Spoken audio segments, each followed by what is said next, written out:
Hello viewers, welcome to our second lecture for the course of Economic Development.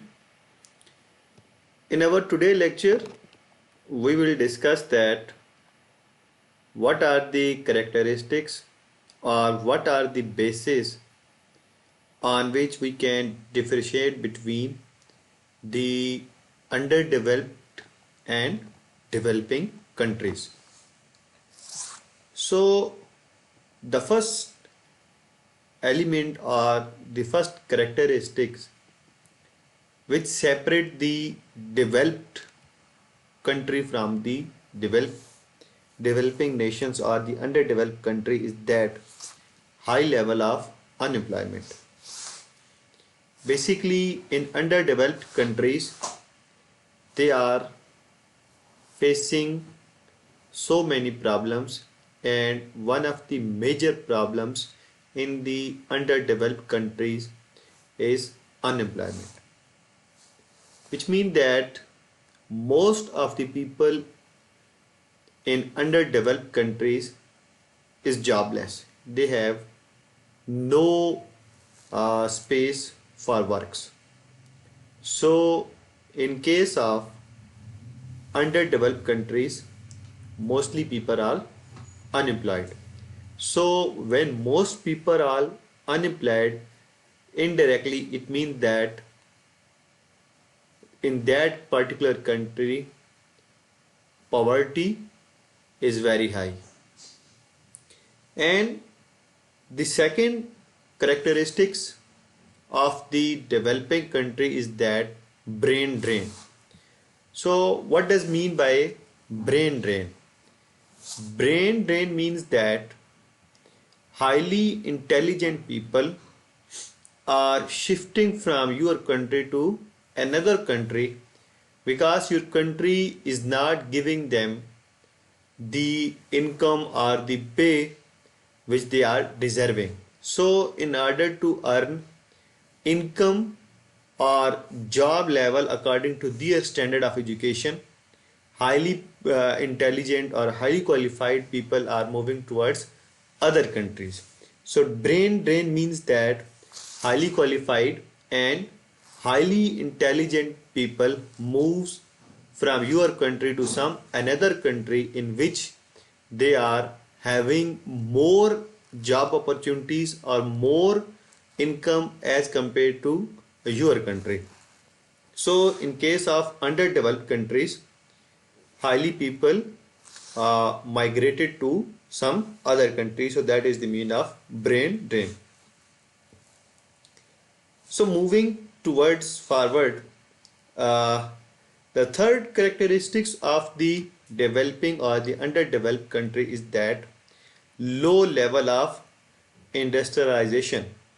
So what does it mean? It means that in developing or underdeveloped countries, industrialization is very low. They are facing the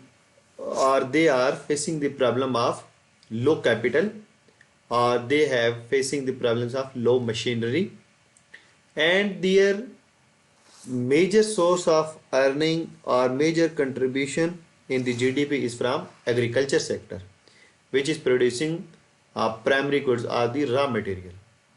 So when they have low level of industrialization, so it means they are producing less final goods and they are importing final goods from the other countries. So it means that their huge portion of income is being spent on importing goods. So when a country is having low level of industrialization, it will have two impact on their economy. The first is that they are exporting primary goods, so this will give them less revenue, and they are importing final goods. In a result, they are spending huge amount of the total income on spending on importing goods or importing machinery from the other countries as they have low level of industrialization.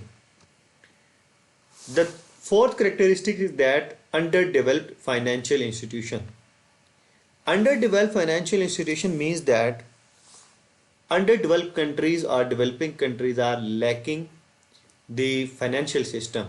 Like they have very few number of banks in their country, and the banking system is also very poor. Like we can see that, or we can take the example of Pakistan, India and Bangladesh.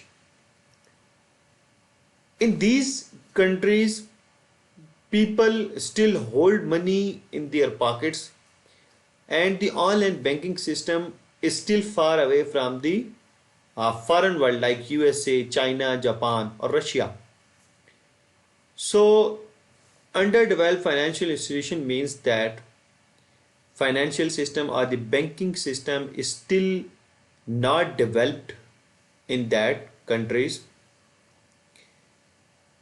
And the next characteristics which separate the developed or developing nations from developed country is political instability. Political instability means that no government is stable, or no government is able to complete their time period. Like in case of Pakistan, there are only two democratic government who have completed their time period, like PMLN and People Party. Other than that, there is no government who have completed their time period since from 1947.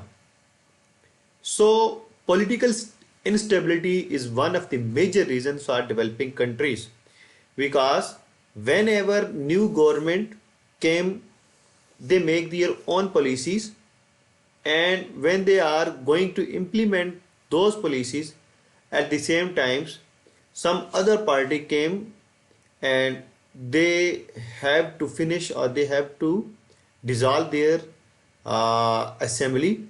So new election came, and so as a result there is a new government. So no party has enough time to participate or to show their performance. So every new government has its own goal and its own policies, and it dissolve the policies of the previous government. So in this way, a lot of time being wasted in making policies and in elections and in so many other things. So due to political instability, no other government or country is willing to invest in your country. So political instability is one of the major reasons for the underdeveloping or the developing countries. The next characteristic is dualistic economy. Dualistic economy means that your one sector of the economy is growing at a rapid speed, and you are not focusing on the other sector of your economy. Like you are spending in your urban areas, but you are not focusing in your rural areas. So most of the rich people exist in the urban areas, and most of the poor people or the middle class exist in the rural areas. So when you are investing in urban areas, so in this way, urban areas people are becoming more rich and rich, and the rural areas people are becoming more poorer and poorer, as you are not investing in those areas. So this is mean the dualistic economy, that you are investing only in one sector of the economy and you are not investing in the other sector of the economy. And we can take also the example of dualistic economy in a way that there are two systems running side by side in your economy. Like you can see that in urban areas, the buying and selling is made through the medium of exchange, which is called money.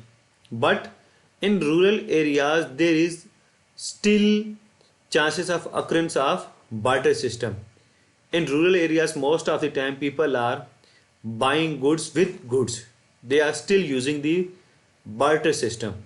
So you are in economy, there is also the existence of money system, and in some part of your country there is also existence of the barter system. So that is mean the dualistic economy. The next characteristics of the developing country is the burden of debt.